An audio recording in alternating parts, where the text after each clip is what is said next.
This is funny. I just did a video, I think 2 days ago about this, about China and their Belt Road Initiative. It's going to bankrupt them, this, that, and the other.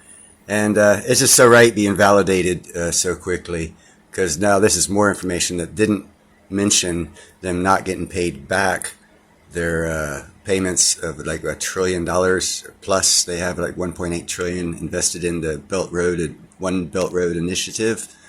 Well, none of those countries are paying them back. And I said something about the central banks and how China would be forced to have the Chinese central banks cover that. And now this comes along 2 days later. Here, as the country is spending money to revive a weakening economy.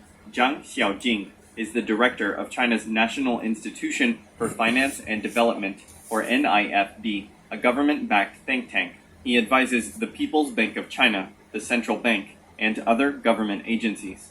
In an interview with Bloomberg, he said that the ratio of China's total debt to GDP, or gross domestic product, this year might increase by 11.3 percentage points to about 275%, the highest on record. The surge reflects the efforts of China's central bank trying to boost credit in a bid to bolster a slowing economy. Zhang claimed that the increase in the debt ratio would be temporary and would not bring too much risk to the world's second largest economy. He said, the central bank's stance is that the balance sheet still has to expand, and the economy needs to leverage up. China has been trying to pull down its debt ratio since 2017, after the ratio surged along with rising financial risks due to the previous massive stimulus measures. However, the country suspended that operation in 2020 and strengthened its stimulus in response to the COVID pandemic.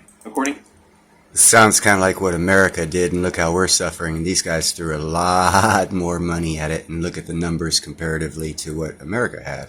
To Zhang Xiaojing's institution, China's debt to GDP ratio skyrocketed by 23.6 percentage points that year. With the return of the COVID pandemic this year, China has imposed draconian measures under its zero-COVID strategy, which hit the economy heavily. The country has again launched more stimulus measures to boost economic growth. Economists predict it will be difficult for the Chinese government to reach the growth target of 5.5% this year. Okay, now that 5.5% growth, what they are not telling you is that there's 6 of the largest Chinese builders, the corporation builders in China. All 6 of them are going to miss their July bond payments of like $26 billion to the Chinese Communist Party's central bank. That is not mentioned in any of this, nor is it mentioned, but it was mentioned in a previous video, how the Chinese would take care of that $1 trillion debt and whatnot. Well, this adds to that. This is hilarious. Don't believe China's going to be anything, guys.